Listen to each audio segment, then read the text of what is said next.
Maniniwala lang ako, Master Jet, kung kayo nag-post nito. Ang naipost kasi sa isa pong Facebook group ay nagsasabing SRI confirmed, magbunyi mga chair. So, parang kinakumpirma nga po, no, ang SRI. So, ito po yung personal ko po na take tungkol po dito. Pwede po na talagang confirm ang SRI. Pwede na mayroong mga usapin pagdating po sa higher office related po dito. Pwede.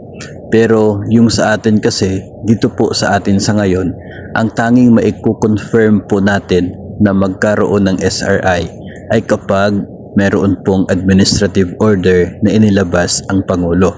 Yun po ang magiging confirmation na talagang mayroong SRI.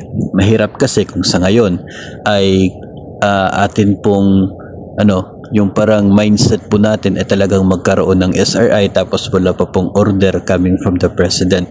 Mahirap na mag-expect sa isang bagay na wala pa naman pong legalidad na atin po nakikita. Kaya yung stand ko po dito ay hindi pa sigurado kung mayroong SRI.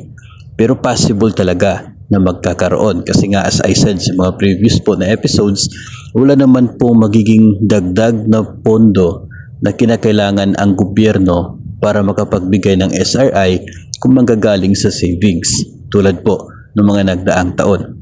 If yung SRI is based on the savings of the agency, so wala pong ilalabas na pera ang gobyerno. So pwede naman po na maglabas na ng order. Pero so far sa ngayon, wala pang order, kaya hindi pa po talaga natin ma-confirm na talagang mayroong SRI. Isa pa po, kahit meron na pong administrative order para po dyan, kung galing naman po sa savings, ay still hindi pa po natin masisiguro yung amount, yung manner ng pag-release ng SRI para po sa mga personnel, particular sa DepEd. Kung manggagaling sa savings at sasabihin na maximum of 20,000, it doesn't mean na tayo ay magkakaroon ng 20,000 SRI. Hintayin po natin yung advisory memo coming from DepEd as to how much yung available funds na pwedeng paghati-hatian ng mga eligible personnel. So doon po ilalabas ng DepEd, sasabihin kung magkano yung pera, yung SRI na pwedeng maibigay sa bawat personnel kung galing sa savings. Kaya kahit mayroong AO, hindi pa po tayo dapat aasa sa maximum amount, hintayin ang official statement as to how much. So yun po ang magiging takbo ng atin pong mga expectations pagdating dito sa service recognition incentive.